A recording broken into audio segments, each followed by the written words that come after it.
Hello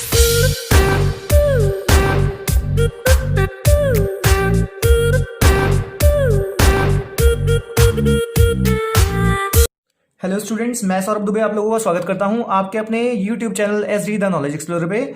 और जैसा कि आप लोग जानते ही हैं, अपनी पिछली वीडियो में मैंने आपको एक्सरसाइज 7.1 का क्वेश्चन कराया था, क्वेश्चन नंबर 8, जो कि लास्ट क्वेश्चन था, है ना। आपका चैप्टर चल रहा है ट्राइंगल्स, जो कि 9th क्लास सीबीएसई में है, चैप्टर नंबर 7, ठीक है। तो अब इसी सीक्वेंस में हम आगे बढ़ रहे हैं और अपनी एक्सरसाइज 7.2 का अगला क्वेश्चन लेके आ रहा हूं मैं, जो कि क्वेश्चन नंबर 3 होने वाला है, ठीक है। फिगर आपकी स्क्रीन पर दिख रहा है आपको, ये देखते हैं अभी। और साथ ही साथ क्वेश्चन पढ़ेंगे हम और फिर करेंगे इस क्वेश्चन को, ठीक है। तो चलिए जल्दी से देखते हैं। फिगर में पहले हम नोटिस करेंगे क्वेश्चन पढ़ते हुए। क्वेश्चन में बोला गया है A B C is an isosceles triangle. अच्छा, ठीक है। ए बी सी जो है वो आपका एक आइसोसेलेस ट्राइंगल है। तो बच्चों, आप लोग जानते हो कि आइसोसेलेस ट्राइंगल वो होता है जिसमें दो साइड्स इक्वल होती हैं, है ना। अब कौन कौन सी दो साइड्स इक्वल हैं ये क्वेश्चन बताएगा, तो उसके लिए आगे बढ़ते हैं। क्वेश्चन में बोला गया है कि A B C is an isosceles triangle in which altitudes BE and CF are drawn to equal sides AC and AB। बहुत बढ़िया, हमें अभी अभी पता चला है कि जो दो इक्वल साइड्स हैं वो AC और AB हैं। तो इसको लिख लेते हैं फटाफट। AC is equals to AB, ठीक है। AC इज इक्वल्स टू हमारा है AB। बढ़िया, ये चीज गिवन है तो मैं गिवन रीजन लिख दे रहा हूं। रीजन लिखना बहुत जरूरी है, आप जानते हैं, अदरवाइज फालतू में नंबर कट जाते हैं, ठीक है। तो AC is equals to AB है, गिवन हो गया। अच्छा, आप लोगों को एक बात मैंने पहले बता रखी है कि अगर किसी भी ट्राइंगल में दो साइड्स इक्वल है ना, AC और AB इक्वल है, तो उनके सामने वाले एंगल्स भी इक्वल होंगे। तो AC के सामने देखिए कौन सा एंगल आ रहा है, ये वाला, मतलब ये पूरा एंगल, ठीक है। और AB के सामने कौन सा एंगल आ रहा है, मतलब ये वाला पूरा एंगल। तो इनका जरा नाम लिख देते हैं। क्या नाम है इसका, AC के सामने वाले एंगल का? एंगल ABC, है ना। तो इंप्लाइज दैट एंगल ABC, ठीक है, is equals to angle ACB। Reason क्या रहेगा इसका, जानते हैं आप लोग। Angles opposite to equal sides are equal. बिल्कुल सही, शाबाश, है ना। अभी क्या हो गया, आपके ये दोनों एंगल्स इक्वल आ गए, ठीक है। इसका कहीं ना कहीं फायदा मिलेगा, अभी आगे देखेंगे कहां मिलता है। पहले क्वेश्चन पढ़ लेते हैं। अच्छा, एक बात और बोलिए, ऑल्टीट्यूड्स हैं यहाँ पर BE और CF। बच्चे, ऑल्टीट्यूड्स क्या होते हैं आप जानते हैं ना। ऑल्टीट्यूड्स का मतलब होता है ऐसी लाइन जो परपेंडिकुलर है बेस पर, और वो कहां से ड्रॉ करी जाती है, बेस से, किसी वर्टेक्स से, ठीक है। तो किसी भी वर्टेक्स से, वर्टेक्स मतलब कॉर्नर, किसी भी वर्टेक्स से सामने वाली साइड पर अगर आप परपेंडिकुलर ड्रॉप करते हो तो वो बन जाता है ऑल्टीट्यूड। इसीलिए BE और CF जो है ऑल्टीट्यूड्स हैं, ठीक है, सही है। अब हमें क्या करना है क्वेश्चन में, prove show that these altitudes are equal. तो मतलब आपको प्रूव करना है, टू प्रूव मैं ऊपर लिखता हूं सबसे, ताकि हमें याद रहे कि हमें क्या करना है। हमें प्रूव करना है कि ये जो ऑल्टीट्यूड्स है ना, कौन कौन से, BE और CF, ये इक्वल है। तो हमें ये प्रूव करना है। तो चलिए अभी करते हैं इसको जल्दी से, ठीक है। सबसे पहले तो प्रूफ शुरू कर देते हैं अपना। हाँ, तो जो मुझे गिवन इन्फॉर्मेशन थी वो AC is equal to AB था, और इससे मैंने क्या फायदा उठाया कि इनके सामने वाले एंगल्स भी इक्वल हो गए। अब हमें ये सोचना है कि BE और CF को कैसे इक्वल दिखाया है। तो बच्चों, अगर आपको दो साइड्स इक्वल दिखानी है तो आपको कायदे में उनके ट्राइंगल्स को ना कॉन्ग्रुएंट दिखाने के बारे में सोचना चाहिए, ठीक है। तो सोचते हैं, BE जो है वो मुझे इस वक्त दो ट्राइंगल्स में आता हुआ नजर आ रहा है। एक तो नीचे की तरफ है BEC, है ना, और एक ऊपर की तरफ है BEA। अब देखते हैं कि हमारे लिए कौन सा सूटेबल रहेगा। अगर मैं नीचे वाला ट्राइंगल लेता हूं BEC, तो मुझे क्या क्या मिल रहा है, एक तो ये 90 डिग्री एंगल मिल रहा है, अच्छा, और एक ही एंगल मिल रहा है, वो भी इक्वल है अपना, देखे, है ना। और साथ ही साथ ये साइड मिल रही है जो कॉमन है, बहुत बेहतरीन। मैं तो यही लगाऊंगा अब। तो मैं नाम लिख देता हूं ट्राइंगल्स के। क्या नाम है भाई, इन, सबसे पहले ट्राइंगल के नाम लिखेंगे, इन ट्राइंगल BEC, है ना, एंड ट्राइंगल कौन सा, CFB, ठीक है। नाम बड़ा सोच समझ के लिखा करिए। पहले ट्राइंगल का नाम तो आप कैसे भी लिख दिए, कोई दिक्कत नहीं है, BEC लिख दिया, है ना। लेकिन अब ध्यान से, एंगल B, ये पतला वाला एंगल है ना। जब मैं BEC बोलता हूं तो मतलब ये पतला वाला एंगल, आप ध्यान से देखिए। BEC ट्राइंगल में एंगल B जो है वो पूरा नहीं आ रहा, बल्कि उसका कुछ पोर्शन आ रहा है ना। तो इस चीज का ध्यान रखेंगे। तो ट्राइंगल BEC और CFB ट्राइंगल्स को मैं देख रहा हूं यहाँ पर, ठीक है। अब मुझे इनमें तीन चीजें ढूंढनी पड़ेंगी, क्योंकि आप लोग जानते हैं कॉन्ग्रुएंसी दिखाने के लिए हमें तीन चीजों को जरूरत पड़ती है ना, ठीक है। 5 रूल्स है हमारे पास, SSS, SAS, आसा और RHS। ये 5 रूल्स में अगर आप देखो तो सब में ही क्या सीन है, 3 चीजों की रिक्वायरमेंट होती है। तो वो 3 चीजें मैं ढूंढूंगा। तो देखो मजे कितने आ गए हमारे भाई। ये चीज तो ऑटोमेटिकली इक्वल मिल रही है भाई, एंगल बी ई सी जो है ना वो एंगल सी एफ बी के तो ऑटोमेटिकली बराबर दिया हुआ है। ध्यान से देखो, बी ई सी और सी एफ बी है ना बच्चों, ये दोनों कितना आ गए, दोनों के दोनों 90 डिग्री हैं, each is equal to 90 degree, इसलिए ये इक्वल आ गए। बहुत बढ़िया। और क्या बोला है भैया, एंगल बी ई सी और एंगल सी एफ भी बराबर आ गए, एक तो ये चीज मिल गई। अच्छा और क्या चीज आ रही है, देखो बी ई सी ट्राइंगल में से आपका एंगल सी जो है ना, इसका पूरा नाम लिखिए तो क्या आएगा, ई सी बी। ठीक है, एंगल ई सी बी जो है वो कौन सा एंगल के बराबर है, देखो इसका एंगल ई सी बी इसके एंगल एफ बी सी के बराबर है, एंगल एफ बी सी। फिर से एक बार, ई सी बी मतलब ये पूरा एंगल है ना, एफ बी सी के मतलब इसके बराबर है। और ये क्यों बराबर है, क्योंकि हमने ऊपर दिखाया था ए बी सी। बच्चे ए बी सी को हम ए बी सी भी तो बोल सकते हैं, है ना, क्यों, अरे उसी का तो पार्ट है ये, ध्यान से देखिए, ए बी सी बोलो चाहे ई बी सी बोलो, वो लाइन ही तो कट कर दी हमने छोटी सी, उससे क्या फर्क पड़ता है, एंगल तो वही है। देखिए एंगल ए बी सी बोलिए चाहे ई बी सी बोलिए, बात तो वही है ना। तो एंगल ए बी सी और एंगल ए सी बी बराबर थे, है ना, एज प्रूव्ड अबव, ऊपर दिखा दिया था मैंने, इस वजह से ये दोनों बराबर आ गए। बहुत बढ़िया।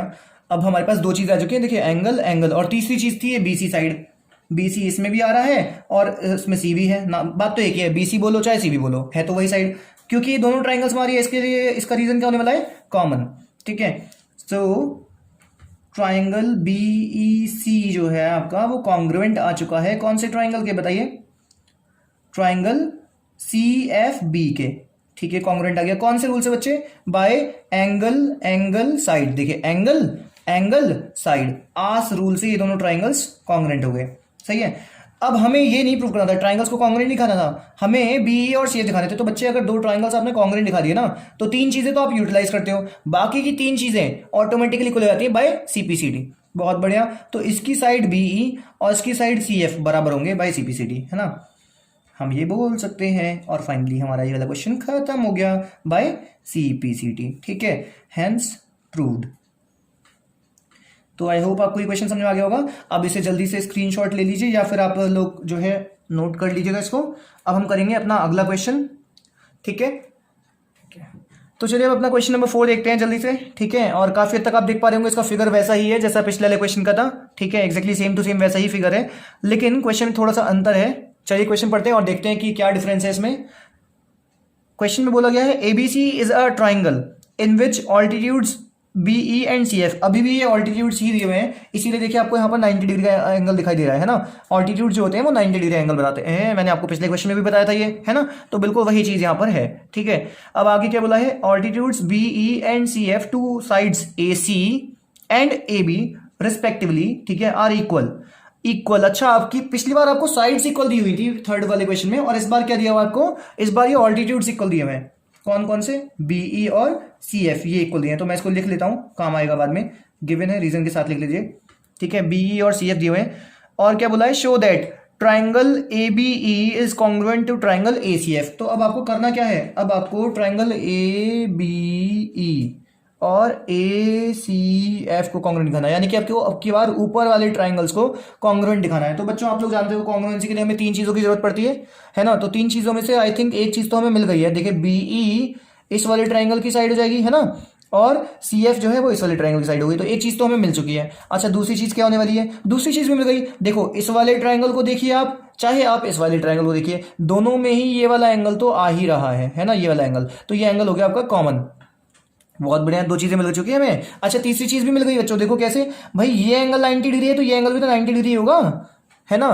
अरे परपेंडिकुलर ऑल्टीट्यूड जो होता है वो परपेंडिकुलर होता है, परपेंडिकुलर मतलब दोनों तरफ 90 डिग्री एंगल बनाएगा, तो इधर वाला भी एंगल तो 90 डिग्री ही है। हाँ तो सही बात, देखिए ए बी ई में ये वाला एंगल 90 डिग्री हो गया, और ए सी एफ में ये वाला एंगल 90 डिग्री हो गया। तो एक तो एंगल 90 डिग्री वाले इक्वल आ गए, एक एंगल कॉमन आ गया, और तीसरी चीज ये आ गई आपके सामने। ठीक है, हमने क्वेश्चन ओरली निपटा लिया है, बट एक बार इसको रिटन फॉर्मेट भी देख लेते हैं कि कैसे कैसे लिखेंगे इसको। तो चलिए जल्दी से शुरू करते हैं। सबसे पहले ट्राइंगल्स का नाम लिखना जरूरी होता है, पता है आप लोगों को, है ना। तो ट्राइंगल्स का नाम क्या है हमारे, ट्राइंगल ए बी ई, है ना, in triangle A B E and triangle, कौन सा ट्राइंगल, ए सी एफ।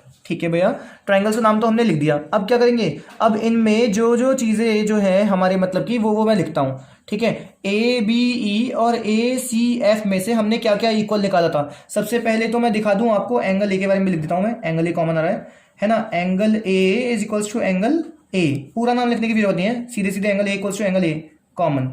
ठीक है, अच्छा और क्या चीज़ है भाई, अब ए बी ई ट्राइंगल का ना ए ई बी जो है, एंगल ए ई बी ये आपका इक्वल है उधर से ए एफ सी के, देख पा रहे होंगे आप, ए ई बी 90 है और ए एफ सी भी 90 है ना। तो angle A E B is equals to angle A F C, क्यों, each is equals to 90 degree. ठीक है भैया, और क्या भी, हाँ तीसरी चीज ये B is equals to C F, वो गिवन था, ऊपर सबसे ऊपर लिखा है मैंने, देखे B is equals to C F, ये चीज गिवन है। मजे आ गए, तीन चीजें चाहिए थी, तीनों चीजें मिल चुकी हैं। तो अब आप क्या लिखोगे, सो ट्राइंगल का नाम क्या है, A B E is congruent to triangle A C F by which rule, by AAS rule. सही बात, बिल्कुल, एंगल एंगल और ये साइड, तो आस रूल से यानी कि एंगल एंगल साइड रूल से ये दोनों ट्राइंगल्स कॉन्ग्रुएंट आ गए। तो पहला पार्ट तो हमारा यही था, फर्स्ट पार्ट तो हो गया भाई।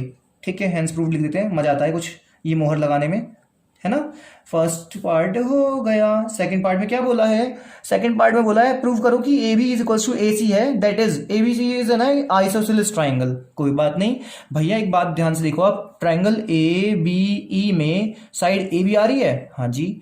अच्छा, ट्राइंगल ए सी एफ में साइड ए सी आ रही है, हाँ जी। क्या ये करस्पॉन्डिंग साइड्स है, हाँ जी। देखो ये भी पहले दो लिखे हैं ए बी और वो भी पहले दो ही हैं ए सी। बेहतरीन, कुछ करने की जरूरत ही नहीं है, डायरेक्ट लिखूंगा A B is equals to A C by what, by सपा सेट। हाँ वही अपना सीपीसीटी जानते हैं आप, शाबाश, है ना। तो अगर ए बी और ए सी बराबर है, यानी कि ए बी सी ट्राइंगल की दो साइड्स बराबर हैं, तो इसका मतलब क्या हुआ कि ट्राइंगल ए बी सी जो है वो क्या हो गया, एक आइसोसेलेस ट्राइंगल हो गया। बस हमें यही प्रूव करना था सेकंड पार्ट में, हमारा सेकंड पार्ट भी हंसते हंसते हो गया। कितना आसान था ये, आपको समझ में आ गया ना। अगर हाँ तो कमेंट करके बताइए, और नहीं तो भी कमेंट करके बताइए अपने डाउट्स मुझे, ठीक है। तो चलिए बच्चों, अब अपना क्वेश्चन नंबर 6 देखते हैं जल्दी से। ठीक है, फिगर आपकी स्क्रीन पे ये रहा, देखते हैं इसको और साथ ही में क्वेश्चन पढ़ते हैं। क्वेश्चन में लिखा हुआ है ट्राइंगल ए बी सी, यानी कि ये वाला triangle A B C is an isosceles triangle. ठीक है, फिर से ये एक आइसोसेलेस ट्राइंगल है, और आइसोसेलेस ट्राइंगल है तो ऑब्वियसली दो साइड्स इक्वल होने वाली है, और वो कौन सी है, A B is equals to A C, जैसा कि आपको दिख रहा है, यहाँ पर मार्क लगा हुआ है इनके ऊपर, है ना। तो ये दोनों इक्वल है। ठीक है, आगे क्या बोला है, साइड बी ए, यानी कि ये जो साइड है बी ए, इसको प्रोड्यूस करा है आगे 2 point D such that A D is equals to A B. A D और ए बी भी बराबर है, वो भी मार्क लगा हुआ है, हाँ हमें दिख रहा है। ठीक है, तो इस तरीके से ए डी ए बी और ए सी ये तीनों ही बराबर आ चुके हैं। ठीक है, बहुत बढ़िया। हमें क्या करना है, show that angle B C D is a right angle, मतलब ये वाला जो एंगल है ना, ये एंगल बी सी डी, आपको इसे राइट एंगल दिखाना है, यानी कि 90 डिग्री का दिखाना है। तो ठीक है, कोई दिक्कत नहीं, मैं लिख देता हूं। पहले हमें करना क्या है, to prove, we have to prove that कि angle B C D is a right angle.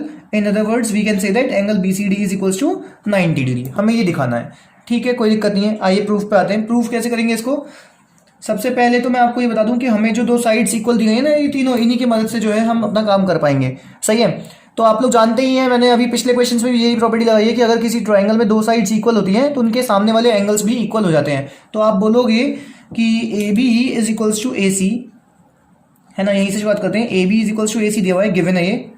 ठीक है, तो क्योंकि ए बी और ए सी दो साइड्स हैं वो इक्वल हैं, तो इनके सामने वाले एंगल्स भी इक्वल होंगे। तो इसका मतलब ये हुआ कि एंगल ए बी सी और एंगल ए सी बी बराबर आ जाएंगे, है ना। रीजन क्या लिखेंगे हम, अपना वही पुराना वाला reason, angles opposite to equal sides are equal. ठीक है, ये हम जानते हैं, हमने पहले भी लगाया क्वेश्चंस में। ठीक है, अब क्योंकि ये दोनों एंगल्स बराबर हैं तो इनको ना मैं कुछ नाम दे देता हूं। ठीक है, मैंने इसको x मान लिया तो ये भी x हो जाएगा, क्योंकि ये दोनों बराबर हैं। ठीक है, तो इज इक्वल्स टू x, यहाँ पर मैं ब्रैकेट में से लिख देता हूँ, मतलब मैंने सपोज कर लिया है, मैंने मान लिया है कि ये दोनों एंगल्स जो हैं इक्वल तो है ही, तो इनको मैंने कुछ नाम दे दिया, x मान लिया। ठीक है, तो ये वाला भी x हो गया और ये वाला भी x हो गया। चलिए, अब ऐसे ही जैसे इस वाले ट्राइंगल में ये दो साइड्स बराबर थी तो इनके सामने के एंगल्स बराबर हो गए, ऐसे ही इन ट्राइंगल ए डी सी अगर आप देखें, है ना, तो उसमें भी तो ये हो रहा है, now A C is equals to A D also, है ना। ये भी गिवन ही है क्वेश्चन में, तो यहाँ पे भी रीजन में गिवन लिख दूंगा। ठीक है, यहाँ पर क्या हो जाएगा, एंगल, अब ए सी के सामने कौन सा एंगल आ रहा है, ये वाला, है ना, और ए डी के सामने कौन सा एंगल आ रहा है, ये वाला। ठीक है, तो नाम लिख दीजिए इनका, एंगल ए डी सी मतलब ये वाला angle is equals to angle A C D मतलब ये वाला एंगल, ये दोनों बराबर आ गए, है ना। रीजन आपका सेम होने वाला है, तो मैं दोबारा से इतना बड़ा रीजन नहीं लिखा, मैंने एरो लगा दिया है, ठीक है, आप समझ तो गए होंगे, है ना। लेकिन क्योंकि ये दूसरे ट्राइंगल में तो इनको एक्स नहीं बोल सकता, दोनों इक्वल हैं तो कुछ ना कुछ तो होंगे ही, लेकिन मैं इनको अब क्या एक्स नहीं मान सकता क्योंकि एक्स मैं ऑलरेडी मान चुका हूं, तो कुछ और मान लेता हूँ, वाई मान लेता हूँ, तो इज इक्वल्स टू वाई से, ठीक है, तो यहाँ पर ये वाई आ गया, ठीक है जी। अब आप जानते हैं ये देखो बी सी डी आपका ये एक बड़ा ट्राइंगल है, और आप सब जानते हैं कि ट्राइंगल चाहे छोटा हो चाहे बड़ा हो, उसके सभी एंगल्स को जोड़कर आता तो 180 डिग्री ही है ना। तो आप क्या बोल सकते हो, नाउ इन ट्राइंगल, कौन सा ट्राइंगल, बी सी डी, है ना, हम क्या बोल सकते हैं, एंगल क्या नाम है इसका, डी बी सी, हाँ एंगल डी बी सी, इसके तीनों एंगल्स को जोड़ने वाला हूं मैं, ठीक है, angle D B C plus angle B C D, ठीक है, बी सी डी यानी कि ये पूरा एंगल है ना, और plus angle B D C. देखा आपने मैंने क्या करा, ये जो ट्राइंगल हमारा बी सी डी यानी कि बड़ा वाला ट्राइंगल, इसके तीनों एंगल्स लिए मैंने, एक तो ये है, क्या नाम है इसका, डी बी सी, देखो ये लिख दिया है ना, प्लस बी सी डी ये आ गया, प्लस सी डी बी या बी डी सी, एक ही बात है, इन तीनों को जोड़कर कितना आएगा 180 डिग्री। रीजन हम जानते हैं, sum of angles of triangle is equals to आता है 180 डिग्री, ठीक है, बहुत बढ़िया। अब भैया एंगल डीबीसी की वैल्यू कितनी दिख रही है, डी बी सी, वो तो भैया एक्स है, हाँ बिल्कुल सही बात। अच्छा बी सी डी कितना है, बी सी डी, ये आप ध्यान से देखें ना, तो बी सी डी यानी कि ये जो एंगल है पूरा, ये दो एंगल्स का सम है, एक्स प्लस वाई, इसे ब्रैकेट में लिखता हूं ताकि आपको समझ में आ जाए कि एंगल बी सी डी जो है वो एक एंगल नहीं है, वो असल में दो एंगल्स का पार्ट बना हुआ है ना, दो एंगल्स में बटा हुआ है, तो उन दोनों को जोड़ूंगा तब पूरा बी सी डी आएगा, तो इसलिए मैंने इसको ब्रैकेट में लिख के जोड़ दिया है। अब एंगल बी डी सी जो है वो कितना है, वाई है, ठीक है भैया, काफी सिंपल सा क्वेश्चन है वैसे। अब देखो एक्स प्लस एक्स हो जाएगा 2x प्लस वाई हो जाएगा 2y, है ना, हाथी हाथी दो हाथी, ठीक है, तो ये आ गया। अब भैया ये 2x प्लस 2y को क्या लिखूं, 4x नहीं, 4y नहीं, क्यों, अगर कहीं पर दो हाथी खड़े हैं और दो चींटी खड़ी हैं तो आप क्या ये बोल दोगे चार हाथी खड़े हैं, नहीं ना, तो इसीलिए ये x और y जो है ये अलग अलग चीजें हैं, तो ये नहीं जोड़ पाएंगे, ठीक है। अब क्या करो, आप इसमें से 2 कॉमन आ रहा है, तो ये कॉमन ले लिया, तो यहाँ क्या होता है, x plus y is equals to 180 degree, है ना। अब ये जो 2 मल्टीप्लाई है ये उधर जाके डिवाइड में चलाएगा, तो ये फाइनली हमारे पास कितना आएगा, x plus y is equals to 180 degree upon में 2, ठीक है। अब क्या करेंगे भैया, इसे सॉल्व करूंगा तो ये आ जाएगा 90 डिग्री, ठीक है। अब जरा ध्यान से देखो फिगर में, x प्लस वाई, अगर आप ध्यान से देखें तो x प्लस वाई क्या है आपका, ये पूरा एंगल मतलब एंगल बी सी डी, तो इसका मतलब मैं ये लिख सकता हूं कि implies that angle B C D जो है वो अपना आ गया 90 डिग्री, है ना, बहुत बढ़िया, और यही तो हमें प्रूव करना था, तो हेंस प्रूव्ड, ठीक है, कोई दिक्कत तो नहीं है ना। आई होप आपको ये क्वेश्चन भी समझ में आ गया होगा। तो अभी अगला क्वेश्चन देंगे जल्दी ही।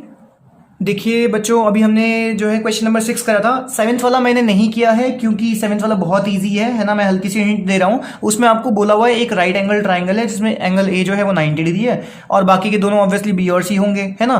तो इसमें दो साइड्स इक्वल दी गई है आपको, ए बी और ए सी, तो क्योंकि ये दो साइड्स इक्वल है तो इनके सामने वाले एंगल्स भी इक्वल हो जाएंगे, उनको मैं बोल दूंगा एक्स, है ना, जैसे अभी पिछले क्वेश्चन में बोला था, ठीक है, तो वो एक्स एक्स हो जाएंगे, और तीसरा एंगल 90 डिग्री है, तो अब इन तीनों को जोड़ के आप 180 के इक्वल रख दोगे क्योंकि ट्राइंगल के एंगल्स का सम 180 डिग्री होता है, बिल्कुल सही समझे आप, है ना, ऐसा ही करेंगे। तो x प्लस 90 डिग्री इक्वल हो जाएगा 180 डिग्री, ठीक है, और फाइनली आप सॉल्व करोगे तो वहां से 2x plus 90 degree equal to 180 degree होगा। अब इसे सॉल्व करके x की वैल्यू 45 डिग्री आ जाएगी, ठीक है, और x 45 आ गया, यानी कि एंगल b और एंगल c दोनों 45 आ जाएंगे, और वही हमसे पूछे थे, एंगल b और एंगल c की ही वैल्यू निकालनी थी। तो काफी इजी क्वेश्चन है, 7th वाला क्वेश्चन आप कर लेंगे, ठीक है, करके देखिएगा, नहीं हुआ तो मुझे कमेंट बॉक्स में बताइएगा, मैं दोबारा से आपको करके बता दूंगा, ठीक है। फिलहाल मैं 8th क्वेश्चन ले रहा हूं जो कि ज्यादा इंपॉर्टेंट क्वेश्चन है और थोड़ा आसान सा भी है, ठीक है, बस इसमें एक हल्का सा ध्यान रखना है और काफी आसानी से ये क्वेश्चन हो जाएगा। तो चलिए जल्दी से अब अपना क्वेश्चन नंबर 8 देखते हैं। इसमें बोला गया है show that the angles of an equilateral triangle. बच्चों इक्विलेटरल ट्राइंगल क्या होता है आप जानते हो, जैसे आइसोसेलेस ट्राइंगल में आपको दो साइड्स इक्वल दिखती है ना, वैसे ही एक इक्विलेटरल ट्राइंगल में आपको तीनों ही साइड्स इक्वल दिखती हैं, ठीक है। तो शायद आप लोगों में से काफी लोगों ने ये सुना भी होगा कि एक इक्विलेटरल ट्राइंगल की तीनों साइड्स तो इक्वल होती ही है ना, साथ ही साथ उनके तीनों एंगल्स भी इक्वल होते हैं। ज्यादातर लोगों को ये बात पता होगी, ठीक है, कि एक इक्विलेटरल ट्राइंगल में जैसे तीनों साइड्स इक्वल होती हैं वैसे ही तीनों एंगल्स भी इक्वल होते हैं, ठीक है। हाँ, और वो कितने होते हैं, 60 डिग्री के होते हैं, पता है। अब यही चीज़ जो है हमें यहाँ पर दिखानी है, इस क्वेश्चन में हमें यही चीज़ प्रूव करनी है। पता तो है लेकिन कैसे आता है, ये किस तरीके से इसका प्रूव होता है, ये चीज़ हमको देखना है, इसका प्रूफ देखेंगे आज हम। ठीक है, तो चलिए जल्दी से देखते हैं। मैंने एक इक्विलेटरल ट्राइंगल बना दिया है यहाँ पर, जिसका नाम क्या है, ABC, है ना। हमें क्या करना है, show that the angles of an equilateral triangle are 60 degree each. तो मुझे क्या प्रूव करना है, मुझे ये प्रूव करना है कि जो 3 एंगल्स दिख रहे हैं आपको, एंगल A है ना, और एंगल B और एंगल C, ये तीनों के तीनों ही कितने हैं, 60 डिग्री है। मतलब ये भी 60 डिग्री आया, ये भी 60 डिग्री आ जाए और ये भी 60 डिग्री आ जाए। तो अब प्रूफ करते हैं इसका। देखिए सबसे पहली बात तो ये है कि यहां पर AB is equals to AC is equals to CA होने वाला है। ठीक है, क्यों, क्योंकि ये इक्विलेटरल ट्राइंगल है ना, तो since sides of an equilateral triangle are equal, तो ये भाई साहब इक्वल आ गया, बढ़िया, कोई दिक्कत नहीं है। इक्विलेटरल ट्राइंगल की सारी साइड्स बराबर होती है तो ये बराबर आ गई, कोई दिक्कत थोड़ी है इसमें। ठीक है, अब मैं एक समय पे ना तीनों को तो इक्वल ले नहीं पाऊंगा, तीनों को इक्वल लेके एक साथ में काम नहीं कर पाऊंगा, तो मैं क्या करता हूँ, एक समय पे 2 को लेता हूँ। ठीक है, तो आप क्या लिखोगे, देखो AB और AC को इक्वल लिया मैंने पहले, तो भाई अगर किसी ट्राइंगल में 2 साइड्स इक्वल होते हैं तो उनके सामने वाले एंगल्स इक्वल होते हैं ना, तो इसके सामने जो एंगल आ रहा है वो ये है, इसके सामने जो एंगल आ रहा है वो ये है, तो आप क्या लिखोगे, एंगल C, ध्यान से देखिए, angle C is equals to angle B, है ना। रीजन क्या लिखोगे, since AB is equals to AC। ठीक है, एंड हम जानते हैं कि अगर 2 साइड्स इक्वल हो तो उनके सामने वाले एंगल्स भी इक्वल होते हैं, तो angles opposite to equal sides are equal, बिल्कुल ठीक है। ऐसा तो हमने पिछले क्वेश्चन में करा था। अब क्योंकि ये दोनों इक्वल है तो इनको कुछ मान लेते हैं, मैंने x मान दिया, जैसे पिछले क्वेश्चन माना था, है ना। तो ये भी x हो गया और ये भी x हो गया। नाउ आप ये भी तो कह सकते हो कि ये जैसे ये वाली है ना BC, ये भी तो बराबर है इसके, तो आप ये कह सकते हैं कि BC is equals to CA। ठीक है, तो इसके BC के सामने कौन सा एंगल आ रहा है, एंगल A, है ना, और CA के सामने कौन सा आ रहा है, एंगल B। तो क्या लिखोगे रीजन में, हाँ जी, एंगल A किसके सामने पड़ रहा है, BC के, है ना, और एंगल B किसके सामने रहा है, CA के या AC के। तो BC जो है वो CA के इक्वल है, और रीजन वही अपना, angle opposite to equal sides are equal, है ना, वो मैं दोबारा नहीं लिख रहा, एरो लगा दिया मैंने। अब ये दोनों भी वही हैं। अब आप खुद देखो, ऊपर एंगल B x था तो ये भी कितना जाएगा, x ही आ जाएगा, दोबारा से मानने की जरूरत नहीं है भाई, ये दोनों x हैं, एंगल B आपको x दिख रहा है, अभी अभी आप कह रहे हो एंगल A जो है वो भी एंगल B के बराबर है, तो जब एंगल B x है तो वो भी कितना जाएगा, x, है ना। इस तरीके से हमारे तीनों एंगल्स बराबर आ गए, लेकिन अभी हमारा प्रूफ नहीं हुआ है, क्यों, क्योंकि हमें तीनों को इक्वल नहीं दिखाना था, साथ ही साथ हमें यह भी दिखाना था कि ये हर एक एंगल यहाँ पर 60 डिग्री है। तो आइए, अब तो बहुत आसान हो चुका है। अब क्या करेंगे, आप तीनों एंगल्स को जोड़कर 180 डिग्री के इक्वल रख सकते हैं। क्यों, क्योंकि एंगल्स ऑफ अ ट्राइंगल जो हैं वो जोड़कर हमें कितना देते हैं, 180 डिग्री देते हैं, है ना। क्यों, क्योंकि sum of angles of a triangle is equals to 180 degree. कितना सिंपल है ये, है ना।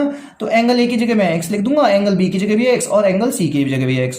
तो ये आ गया आपका हाथी हाथी हाथी, 3 हाथी यानी कि 3x, है ना।